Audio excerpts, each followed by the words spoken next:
Thank you so much for being here. My name is Kini Chang. I am the chair of community mental health here at the California Institute of Integral Studies.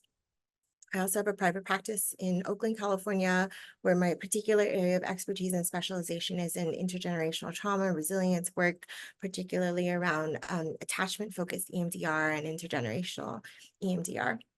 And I really appreciate, again, everyone being here today. As you know, it is a three-part series. So this is the second part of the series. And so if you've come from the previous series from 2 weeks ago, you'll kind of see the thread of connection, and we'll continue to have that aspect. But if you're just popping in for today's webinar, you'll be getting today's aspect of it. And so either way, I welcome all or one in attending. We will also be recording. So if you would like to receive this, you will. As long as you've registered, you're going to receive the recording. Also, I wanted to let you know that we will be, all the funding from today's and the various webinar series will be provided as a scholarship to students in community mental health. And so they will be able to receive all the funding in an annual scholarship, which I'm really excited to be able to provide to our students, because many of them come from the communities that they serve. And so many times they may have some financial struggles and other aspects. So it really gives them an opportunity to be able to come from the communities that they serve, graduate from our program, and be able to go back into the communities that they serve. So we hope to be able to take all the funding that we gain from these, from the webinars, to be able to honor a student with scholarship. So I'm going to dive right in. I will be putting the link in the chat. Let me just go ahead and give Leah access to be able to provide that information. And so she can go ahead and pop it in there for you if you are interested in donating. All right, let's get started. So one of the aspects that I wanted to start with is, first of all, we're really talking about specifically intergenerational epigenetics and neurobiological development. What I mean from that, we'll dive again more deeply into in regards to this. In addition, I wanted to start today with a land acknowledgement. We acknowledge that we occupy the unceded ancestral homeland of the Ramaytush Ohlone peoples, who are the original inhabitants of the San Francisco Peninsula. We recognize that we benefit from living and working on their traditional homeland. As uninvited guests, we affirm their sovereign rights as First Peoples and wish to pay our respects to the ancestors, elders, and relatives of the Ramaytush community. Something to note is what you'll be gaining or learning from today isn't just around neurobiological and epigenetics, but really specifically around the psycho-emotional connection that is related, as well as the way that it may show up behaviorally, and also noting the fundamental responses that show up particularly in intergenerational transmission of trauma. So one of the questions that I asked, I think I asked this previously, is how do you know it's intergenerational trauma versus other forms of trauma, right? And there's a lot of areas that will show up that look the same. And actually even symptomology, somatically, there actually are very similar aspects that will show up in the body, the way that we react. And one of the key factors to this is intergenerational trauma, specifically that particular trauma area, is connected through intergenerational transmission, right? So for example, if you had a car accident as a present day situation, traumatic experience, that wouldn't be intergenerational trauma, right? It would be in the moment. However, if that particular car accident and the individual has now developed an adverse reaction to driving, to car situations, to being on the street, they have children, their children, and it gets ingrained into their understanding of safety. And they also then develop an adverse reaction or response to transportation, cars, driving, etc. This may or may not happen, right? But when we start to begin to see from one generation to another, that's really the caveat that shifts it from trauma as a general traumatic experience to how it's then showing up intergenerationally. This is a very small example. Generally, they are things like famine, poverty, genocide, being a refugee from another country, And there may be other things as well, right? But those are some examples around maybe an immigrant experience and how those pieces may show up within the person as they've experienced it, as well as in their next. And you'll see 2 generations potentially, and we're talking about mRNA and epigenetics. So I wanted to bring this point to, so if you came last week, actually we had, or 2 weeks ago, we had this discussion. And I want to bring it back, right? Because this is really some of the things that I'd like you to begin to think about. And I really appreciate it, folks, that we're sharing and connecting with this question. I know that not everyone also had the opportunity to ask. And so if you are coming back from last week, you didn't get a chance to respond or contribute, it's an opportunity for you to do so. So discussion question for you all. You can raise your hand. You can pop it in the chat, or the chat, the Q&A. When considering your own historical, cultural, racial, familial background, what intergenerational components have been passed down that you can identify with? How has it shaped you? And are there components of this multi-generational pattern that you're actively working to heal? And so I'll pause for a moment and allow folks to chime in.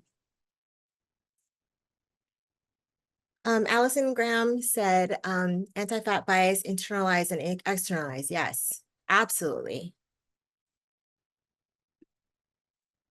If you'd like to share, you could raise your hand. I see folks in here, but may need to unmute them. Other folks that would like to share. Solimar. Hi. I love this question. Usually I think of negative things or things that have caused tremendous weight. But one of the things I thought about was the creativity and survival has allowed me to really go through different times in my life, different professional and personal transitions in a way where I have a lens of creativity and self-reflection, problem solving, making a soup out of nothing. And that has, if anything, that has been, the thing that has allowed me to survive in this context and thrive in this context is my ability to see things that are not quite visible to everyone else. But I can see, possibilities, opportunities, things like that. And that was definitely passed down from generations of surviving colonial rule in the island that my family is from.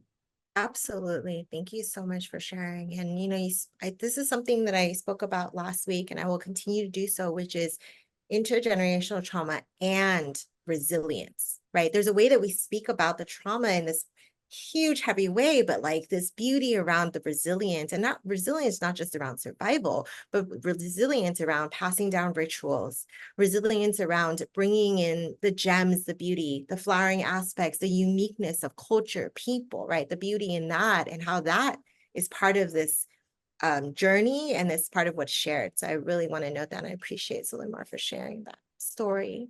Christine, and then I'll go on to some folks who commented. Yes, can you hear me? Mm-hmm.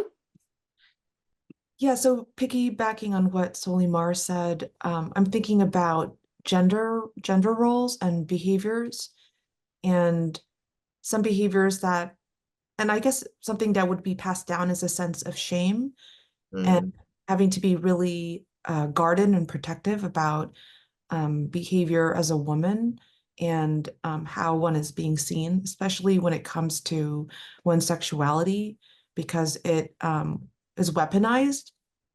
And so some things that were taught to be by my grandmother out of context come off really oppressive, but were what helped her survive, where I believe she grew up in a time where one's reputation could be destroyed easily. So that's what came to mind is, and I imagine that kind of policing of your sexuality, it must have come from some further, I just think about my ancestors and body autonomy. Mm-hmm. And I'm just thinking about like colonization and even having any kind of control of your body when someone has control over you is very powerful. Yeah.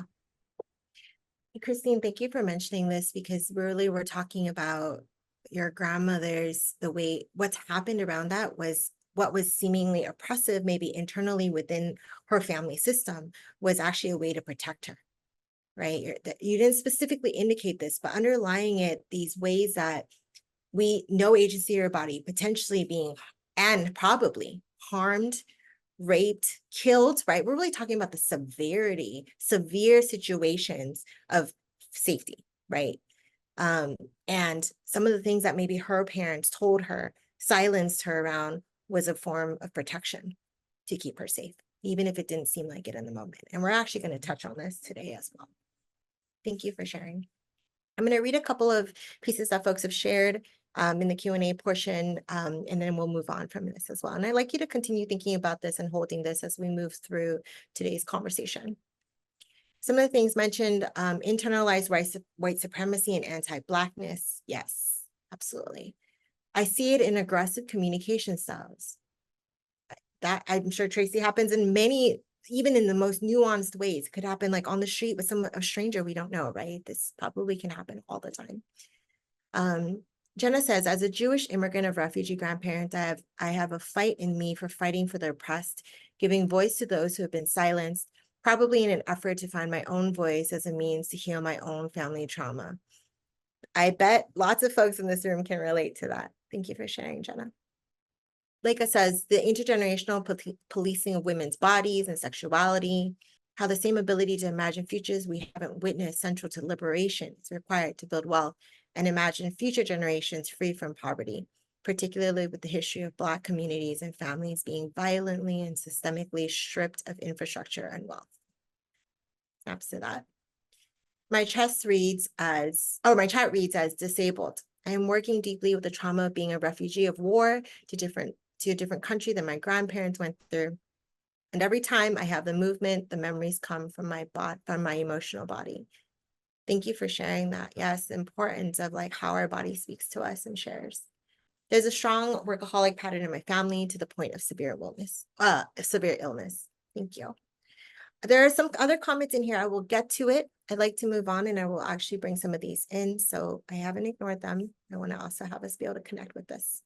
And thank you for everyone who's been sharing. So relevant. I'm super excited for who's in our space today. I think there's so much that y'all are bringing and the passion that I really hear about this, the way that this resonates for y'all. So there's some things I want to note, one of which is when engaging with, and whether this is as a clinical aspect or even with folks, for us who are just engaging with folks in the community, there's some important things to think about and to note when engaging with intergenerational trauma. Do not assume everyone within a group or community or family has been impacted by the historical trauma or have the same experiences as others. This can contraindicate safety. For some folks, when they first heard this, they feel a bit confused by this, right? Because the assumption is, say, like, for example, Vietnamese Americans who have left their country, their ancestors have left their country of origin due to fleeing violence, right? Civil war, colonization, etc. And there's maybe similar stories that we hear about crossing over on a boat, unsafe, maybe living in refugee camps. But something to note that even if this narrative is one that we hear consistently within this group of people, it's really important that we are mindful of not assuming that everyone must have gone through this, right? Everyone who's of Vietnamese American descent must have gone through this, because that actually puts us in a situation where we can actually cause an unsafe dynamic. And so again, as many of you already know, I think in this space, if you're here, is how do we can hold and note that, maybe even have some understanding of it, but really holding the curiosity, right? The space of openness to listening and hearing the experience and stories of the individual or individuals or family within that family system. One can overlook resilience, strength, and persistence of culture in individuals and communities when looking through our own perspective lens or looking through a trauma lens. So again, this is just a re-indication of holding both aspects to the best of our ability with some equity there. The idea of intergenerational trauma can be pathologized through certain parenting practices, particularly around corporal punishment. Why this is mentioned here is because it's important to keep the safety of our children, elders, and people, right? And holding the dichotomy that like corporal punishment or other aspects of punishment or ways that these pieces may show up can get over pathologized. And so my invitation to you as a human, as a healer, as a practitioner, right, is again, those dichotomies and really holding the nuances that are part of what it means to be somebody who comes from an origin or a location in which their country where they had to flee due to migration or various aspects that have happened, what may be happening. And there are some folks in the room today that kind of shared about, I think Christine was talking about this, right? Where there may have been a heavy hand or certain things, or even criticism or other aspects as a protective factor. But obviously, when we're overlaying it over Western approaches, treatment philosophies, it's going to be seen as potentially pathologizing. And this is one way in which we can decolonize the way that we think about how we do therapy and clinical work. I'm going to give a couple examples.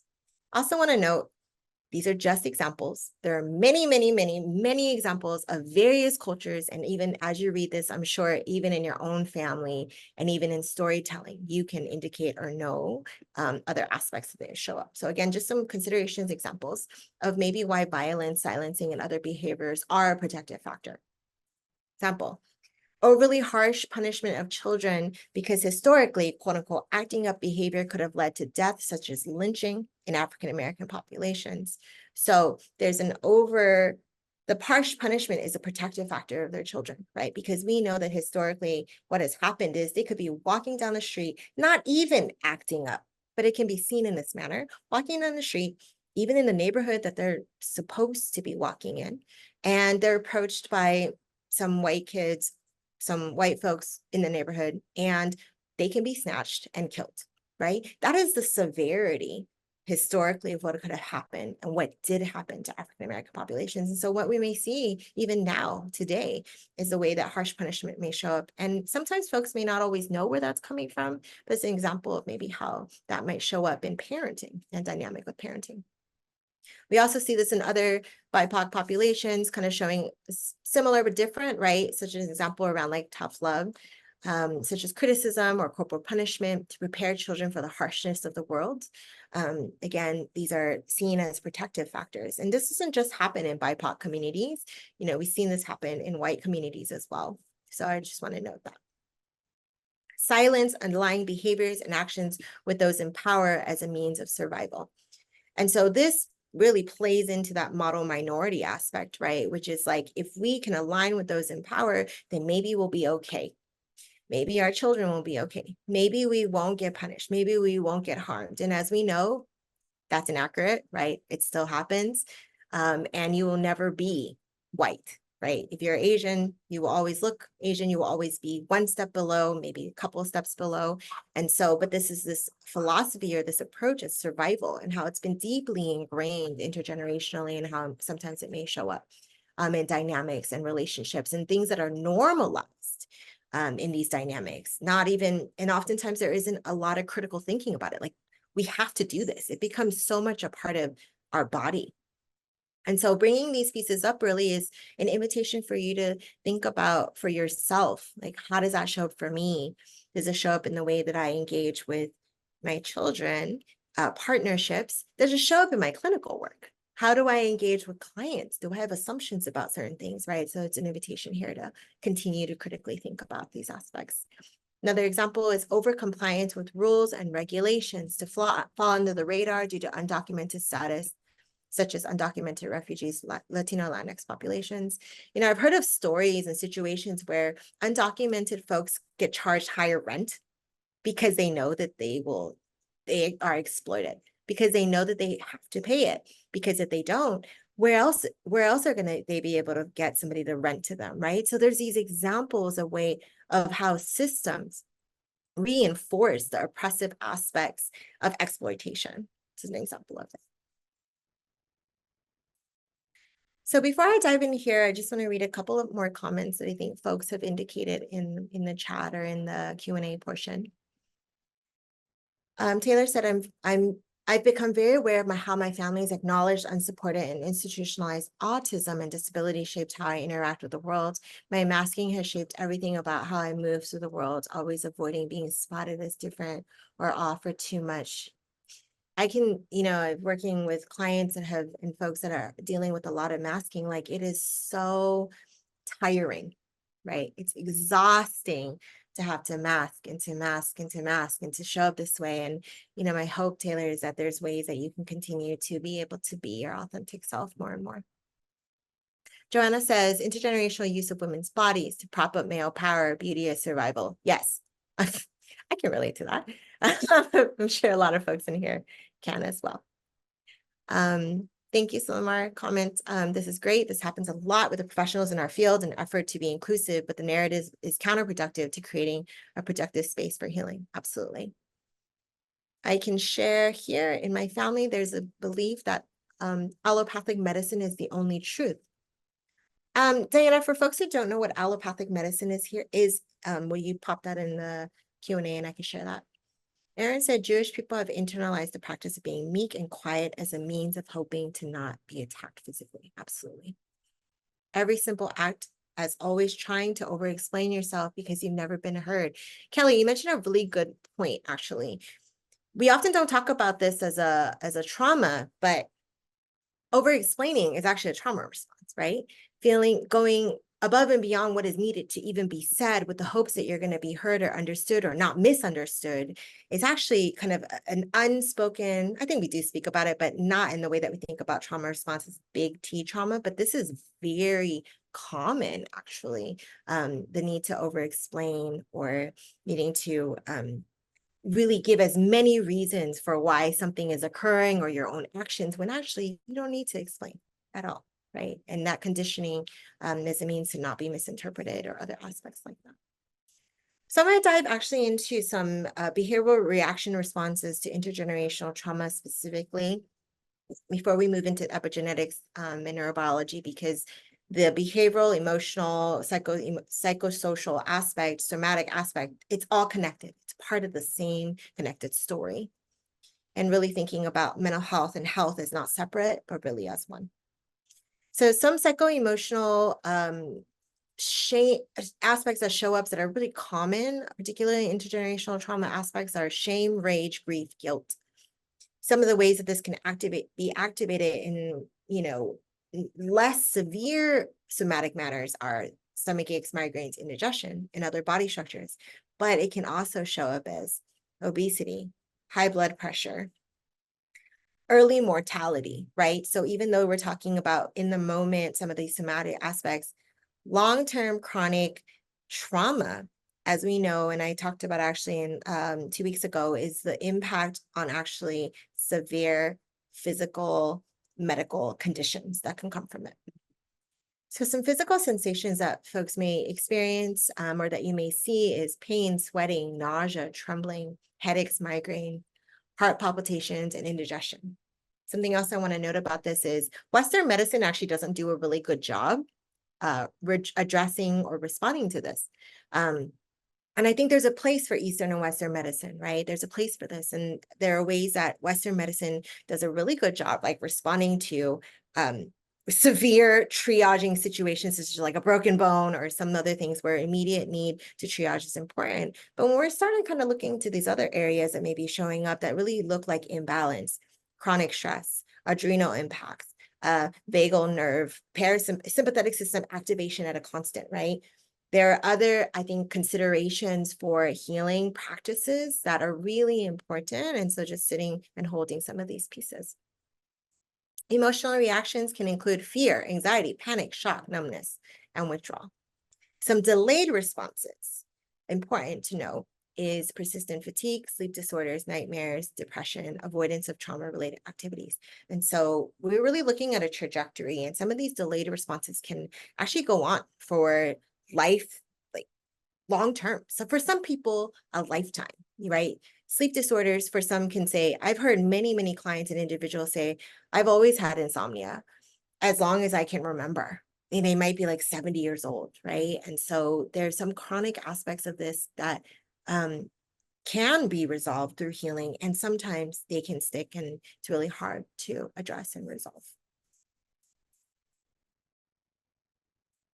So I want to talk about 5 fundamental trauma responses. Some of you, I'm absolutely sure that all of you have heard of the first 3, because you probably heard it over and over and over again, but I really want to talk about 5 because there really are actually 5. And more, I think this is something that's being taught and shared more about. So I hope if you have heard about this already, apologies to reiterate. If you haven't, I hope that this will be helpful on kind of thinking about the whole picture and the ways that we may be responding.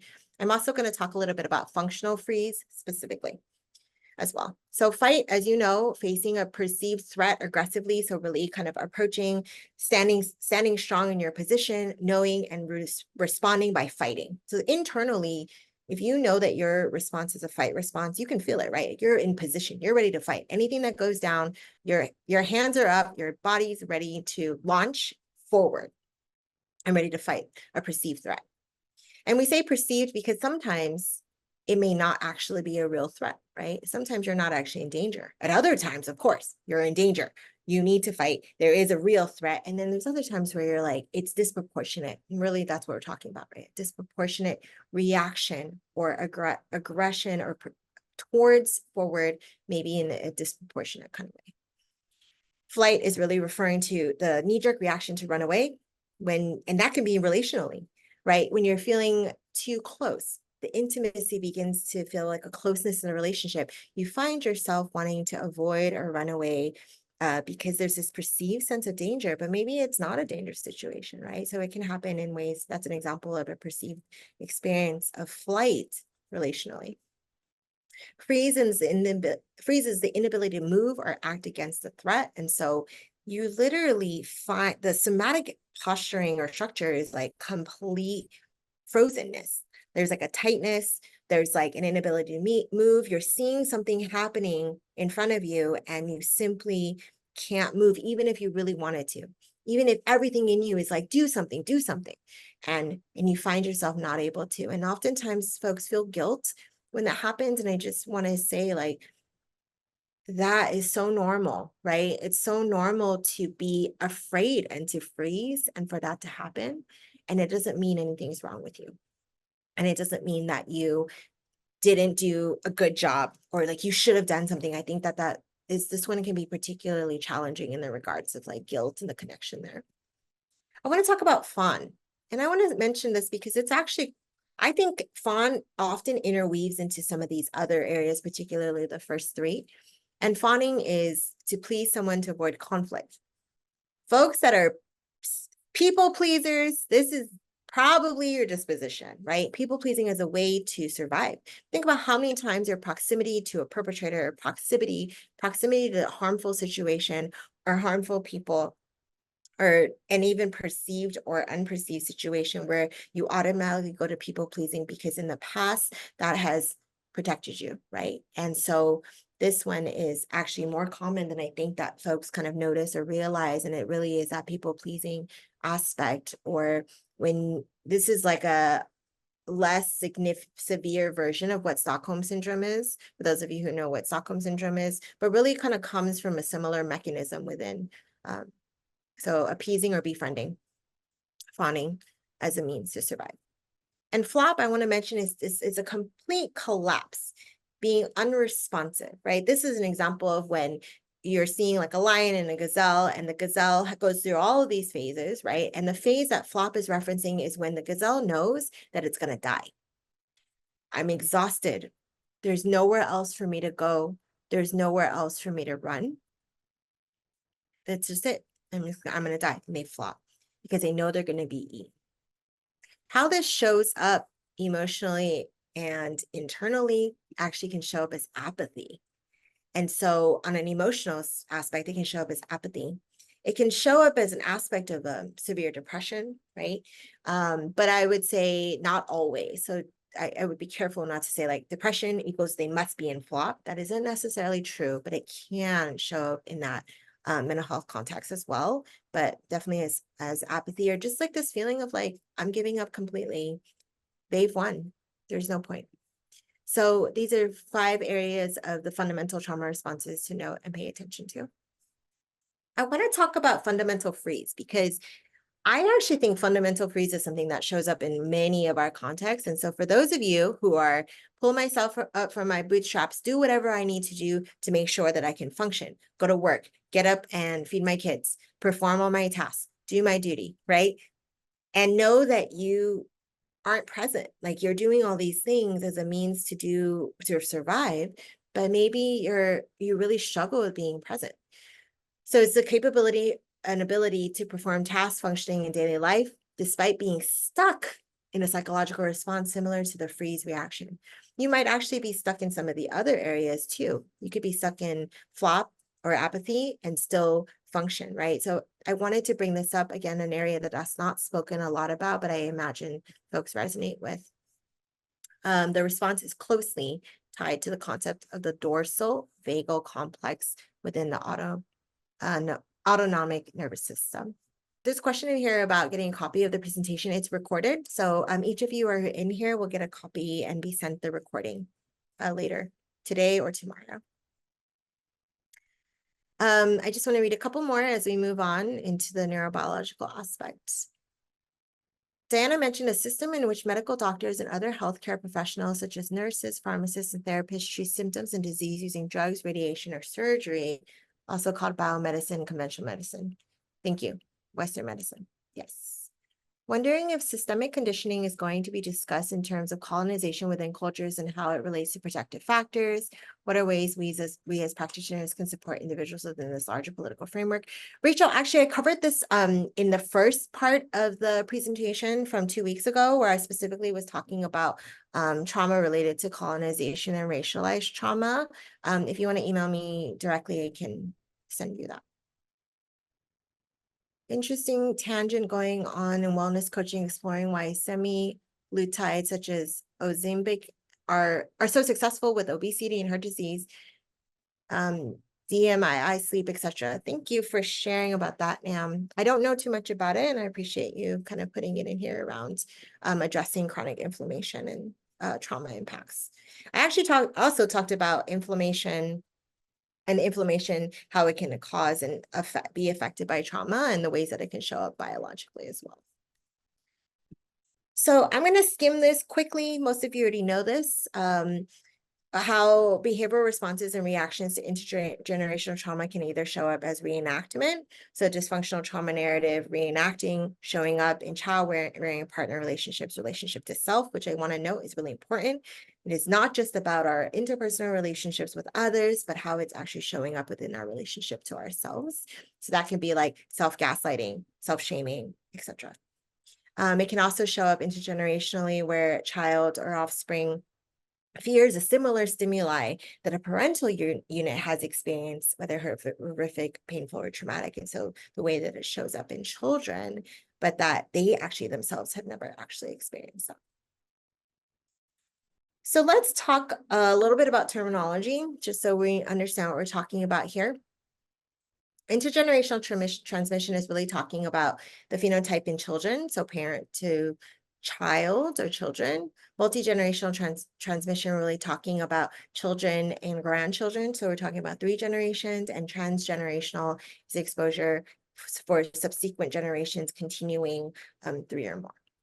So something to note around the genotype and the phenotype is, and for those of you who are biology backgrounds majors, which I'm not, I only know some aspects of this. I'm sure you have a much better understanding of genotype and phenotypes, but really how the environmental factors influence the organism's physical appearance as well as behavior, right? So depending on whether it's a genotype or phenotype, we're going to be seeing how genetic and environmental influences come together in affecting both physical appearance and behavior and emotional responses. Intergenerational trauma, as we know now, and this is very recent research, definitely within the last 10 years, is that the DNA expression of not only the individual, but the individual, the child, and the generation after can be impacted in the mRNA or genetic expression or DNA expression. And so this can show up in mental health issues. It can show up in memory loss or repressed memories. It can show up in chronic anxiety. It can show up even in things like muscle impacts, mental health things such as depression. And so we're really seeing this DNA expression not just show up in biological aspects, but really all aspects of that thread as we're noticing it. I'll show a diagram in this next moment to talk about DNA expression and how it's showing up in 3 generations. So here in this diagram, there's a mouse as well as a person. Same diagram, just different people, or different, one's an animal, one person. And the reason why we have a mouse here is because we were actually, some of the studies that we've done really have been with mice, in the ways that we've been able to notice what's been happening.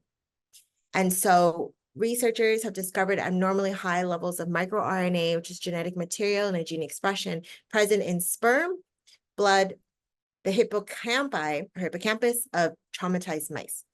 So now you're seeing it in organic material, sperm, not just sperm and egg, blood, hippocampi. So these abnormal levels of microRNA have been discovered in these areas, right, in the 2nd generation of mice. So not just in the mice themselves that have experienced the trauma, but in the 2nd generation where they may have been growing and they might not have even been a fetus. So what they're indicating and saying that even if the mouse was not pregnant at the time of the traumatic experience, it is the genetic material has now is in their blood, in their brain, as well as in their egg or sperm. And so what happens then that when the mouse procreates, those eggs and sperm, when they come together, are carrying that genetic material, the microRNA, in which it's showing up in the next generation. So in the 3rd generation, express the same symptoms as their fathers and grandfathers, where they had an elevated number of mRNA, but the elevated number of mRNA were not detected.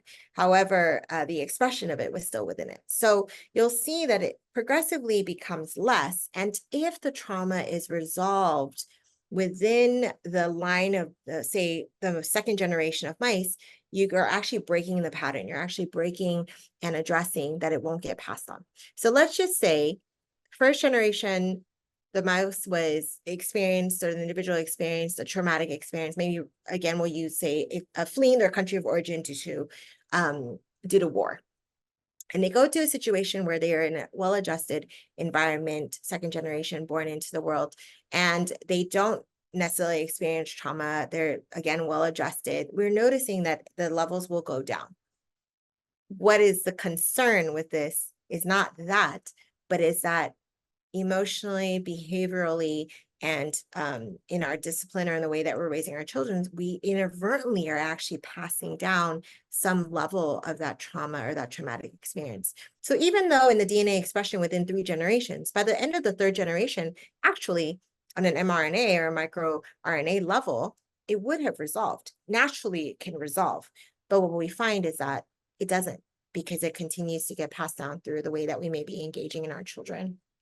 And so this is a really important thing to note, right? Because even though we know biologically that it can resolve in this situation, we also know that what's really, really important is that healing work, right? Therapy, and not just therapy. I don't think that therapy is a catch-all be-all of healing practices, right? But what does healing look like for you so that that then can be released and then not carried on?